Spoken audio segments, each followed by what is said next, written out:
Start with a bang. So I have to begin today with an apology, which is never good. But it's better than not apologizing or clarifying. So last week I touched on politics, which I never do, and I think I'll never do again. But the worst part was I never finished my illustration. So I left it with, the NDP being government helps the people, and the Conservatives being you need to smarten up and help yourself, and the Liberals being in the middle. And I made it sound like everybody should vote for the Conservatives. The point I wanted to make at the end, and I never did, was if you've been watching politics over time, is that all of the parties are shifting towards the left, where we're going to save you, we're going to help you, here's a check every month, etc., etc. And none of that is good. Enough of that. Not touching on politics anymore. Someone even emailed me this week. They wanted to know who I thought they should vote for. I said, I'm not touching that with a 10-foot pole.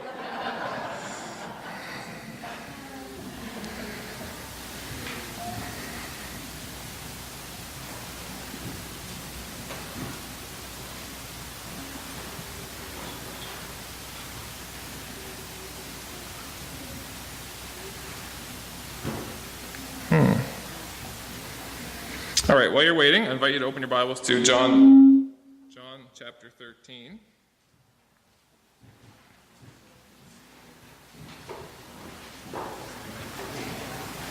And we'll let technology catch up here.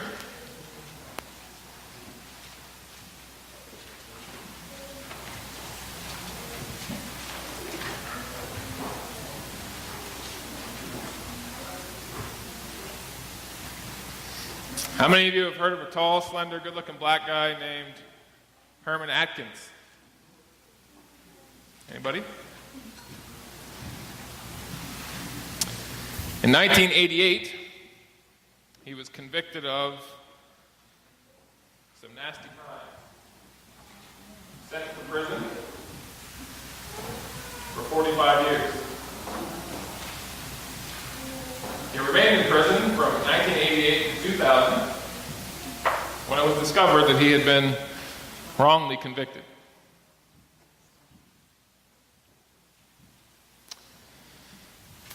In 1986, Herman was a recent high school graduate. He was preparing to follow his admired father's footsteps and join the military. Through a twisted set of events, however, prevented him from even experiencing his 20s. He spent them in prison instead. Herman, now 40, was accused of raping a woman during a 1986 robbery in a Lake Elsinore shoe store. In 1988, the jury convicted him to 45 years in prison. DNA testing was not available during that trial. However, in 1993, catch the timeline. So he was convicted in 1988, put in prison. In 1993, the Innocence Project requested that the evidence be tested. DNA testing was then available, and they requested that the evidence be tested. The results were not surprising. The source of the evidence did not come from Herman Atkins. The FBI lab confirmed these results. So that was in 1993. Convicted in 1988. The results of the DNA were in 1993, 5 years later. It took the courts from 1993 until the year 2000 to finally set him free. When he was released, he said, "Only God and I knew that I was innocent." He tearfully stated this on the day of his release. "Today, God, I, the Riverside District Attorney, and the people of California and the United States finally know that I am an innocent man."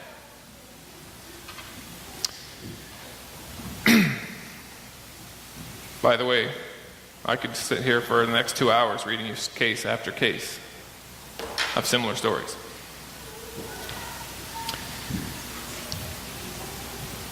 So I invite you now you have your Bibles open to John, the 13th chapter.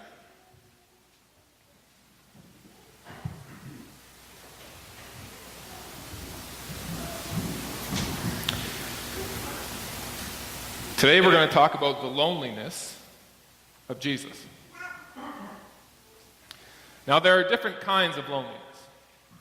There's an obvious loneliness when you are alone. There's a worse kind of loneliness than being alone, though. And maybe some of you experience this. It's the loneliness of being surrounded by people and still feeling as though you are alone. Worse than that is being surrounded by family and friends, people who love you, and still circumstances make you feel as if you are alone. And the most awful form of loneliness is when you know something that is deeply affecting you, and nobody around you, no matter how much they love you or support you, knows it or understands it. Herman Atkins, even his family was doubting that he was innocent. The evidence seemed to point towards him. And when you watch lawyers and judges and 12 men on a jury all come to the same conclusion, even the most ardent supporter will begin to doubt, which is why he said when he was released, "Only God and I knew that I was an innocent man."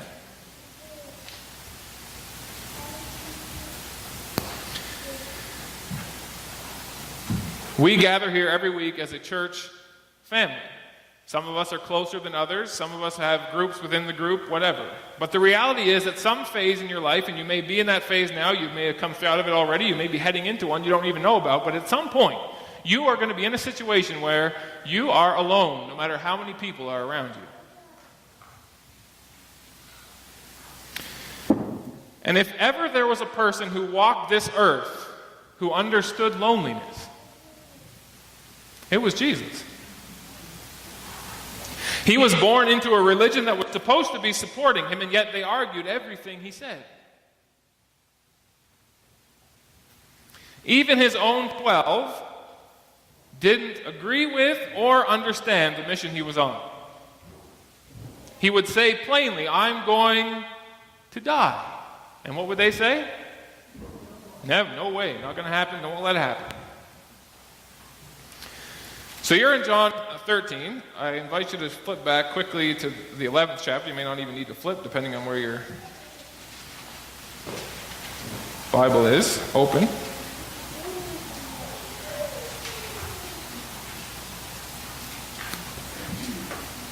Verse 27.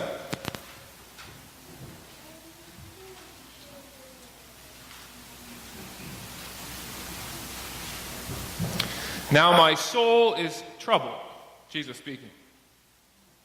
"And what will I say?" Chapter 12, verse 27. What did I say? Oh, well, there you go.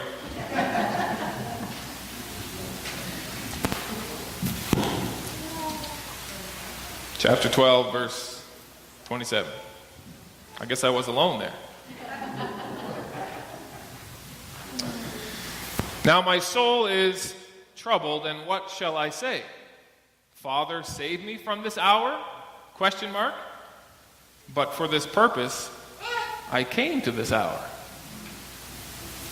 Jesus knows exactly the path that he is on, but nobody else does. And he wants support, but he doesn't have any. The only person who has indicated any kind of knowledge at all of what he's about to face is Mary. And no one thinks she has any credibility anyway. So now we come to chapter 13.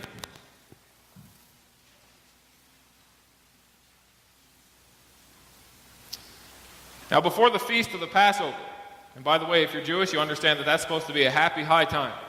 That's when the angel of death passed over. That's good news, wonderful thing, big party. And Jesus is down in a mood that's less than partyful. So the 13 verse 1, "Now before the feast of the Passover, when Jesus knew that his hour had come, that he should depart from this world to the Father, having loved his own who were in the world, he loved them to the end." Now Jesus knows the path that he's on. He knows that it has come to that time. Now how many of you, and I'm sorry Chip, how many of you hate going to the dentist?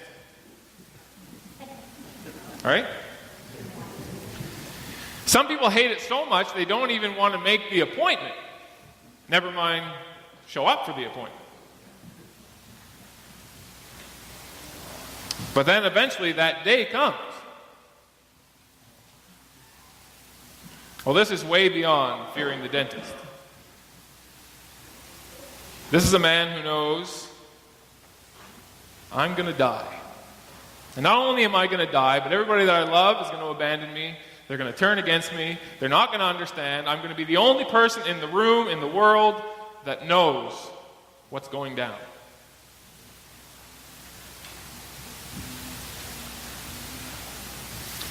So here he is at a meal with his 12 closest. Verse 2, supper being ended. The devil having already put into the heart of Judas Iscariot, Simon's son, to betray him. Now Judas is the only one in the room who knows what's going to happen next, but even Judas doesn't understand the mission. He understands the what, but not the why. Jesus, knowing that the Father had given all things into his hands, that he had come from God and was going back to God, rose from the supper and laid aside his garments, took a towel and girded himself. Now, I told you I could have kept you here for hours reading these stories of people who were wrongly convicted, but you know what they all had in common as I read through their stories? They never, ever took their eye off the fact that they were innocent. And they all kept the belief in their heart, someday it's going to come out. One guy even spent his time in prison 20 years, first getting a law degree, and then using the law degree to be his own lawyer to gather the evidence, and got himself out of prison. The thing that has kept Jesus going to this point, and the thing that will keep him going through to the other side of the cross, is the knowledge of who he is, where he came from, and where he's going.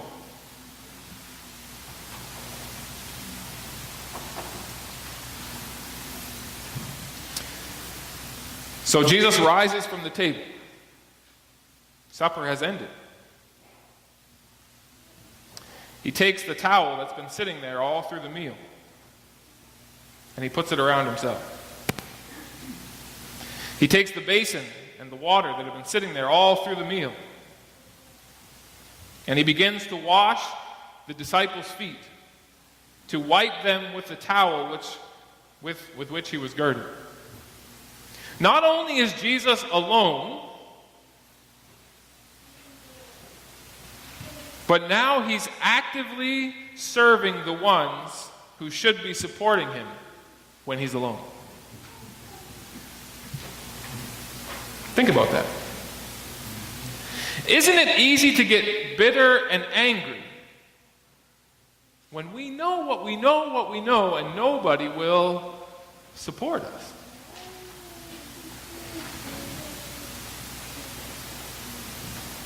When marriages fall apart, there are facts that people don't think they know, but they don't know. But the people in it, they know. And sometimes they're the only ones who know. And I can tell you as a pastor, the hardest thing about being a pastor is knowing things that nobody else knows.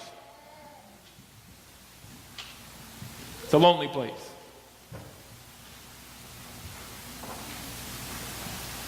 Jesus does not allow his loneliness to turn to bitterness. Instead, he turns his loneliness into an opportunity to affirm what he knows, so that when they know, they'll look back and say, man, did he ever love us?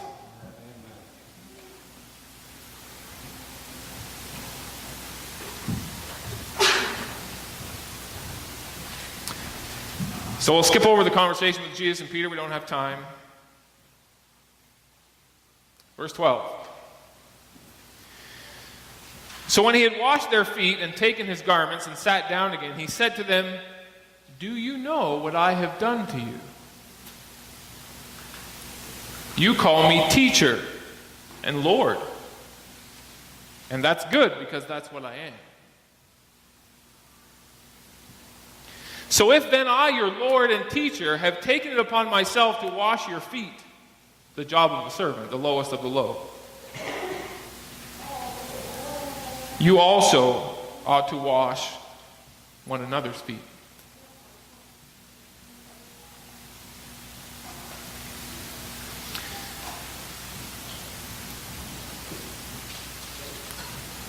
What I'm going to say next is hard, but it's true. When you know what you know, and you know that what you know is the truth, you have a responsibility. You have a responsibility to hang on to that truth until those who don't know. It's no good to attack them because they don't know. It's no good to expect understanding from them because they don't understand. It's no good to hold them accountable because they have nothing to be held accountable for. They don't know. The judge did his best. The lawyers did their best. The jury did their best. They could only work with the evidence which they had. They did their best. They didn't know. They weren't there. In many cases, people were put away because witnesses flat out lied for their own benefit. They didn't know. And what Jesus knows is, even though I'm the only one who knows, I know that I'm the only one who knows. And what they need to know, while they don't know, is that I love them anyway. So Jesus says, you see what I've done? I am your teacher. I'm above you. But I have put myself below you. And my call is, follow me. Verse 16, most assuredly I say to you, a servant is not greater than his master, nor is he who is sent greater than the one who sent him. If you know these things, blessed are you if you do them. If I, the king, can serve those who should be serving me, are you greater than me that you can't do that? Follow me.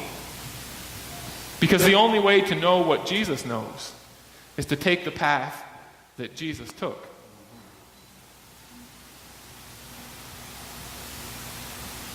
Today, as we celebrate, what we're celebrating really is that Jesus loved us when we didn't deserve to be loved. And then he says, go thou and do likewise. So as we separate today, couples will be in the fellowship room, gentlemen will be in the first classroom on your right downstairs, and the ladies, just follow the ladies. I'm not sure where they meet. Upstairs in the classroom over here on the left.